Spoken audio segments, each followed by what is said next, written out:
interpretar já de uma forma mais prática a Bíblia. Realmente tem problema isso? Essa pergunta é fundamental. Esses dias aí eu fiz um reel sobre ir para os contextos, ir para a gramática, mas não ir direto para a aplicação, e alguém colocou comentário. Mas e o Espírito Santo? Dizendo assim, tem que fazer todo um processo antes de aplicar, né, como se a gente não dependesse do Espírito Santo. Eu lembro que uma vez um pastor conhecido, pentecostal, estava respondendo por que ele preparava por várias horas a mensagem dele e não era na hora orava, falava, Senhor, me inspira. E ele respondeu algo muito interessante. Ele falou, o mesmo Espírito Santo que inspira o meu processo de estudar a Bíblia para pregar é o mesmo que está no púlpito quando eu estou pregando. Então, uma coisa não tira a outra. Qual é o problema da gente aplicar logo? Porque esse é um anseio. A gente lê a Bíblia com anseio de aplicar na nossa vida, de tentar entender para a minha vida o que eu devo fazer.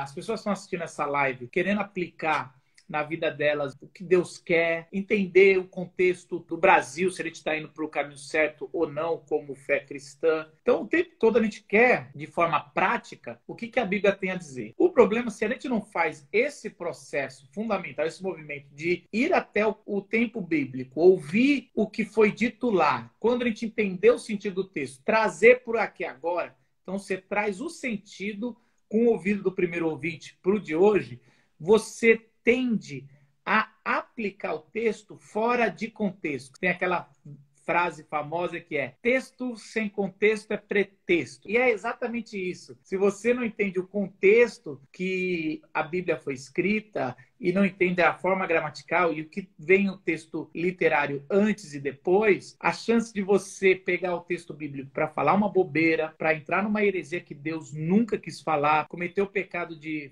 usar o nome de Deus em vão, é muito grande. A maioria das aberrações que você vê nos pastores televisivos, nessas igrejas que querem arrancar dinheiro, que são muito momentâneas, são textos fora de contexto. Esse é o problema da pessoa não fazer o processo de entender o que Deus quis falar para o povo dele e depois aplicar. E aí você comete muitos erros e várias vezes as pessoas são enganadas porque não sabem fazer o processo. E aí é mais triste ainda, porque várias vezes pessoas mal intencionadas, lobos em pele de cordeiro, arrancam dinheiro de irmãos que pela fé vão lá e ouvem um pouco do evangelho, ficam empolgados, mas não percebem que esses pregadores lobos estão usando texto fora de contexto para enganar o povo de Deus.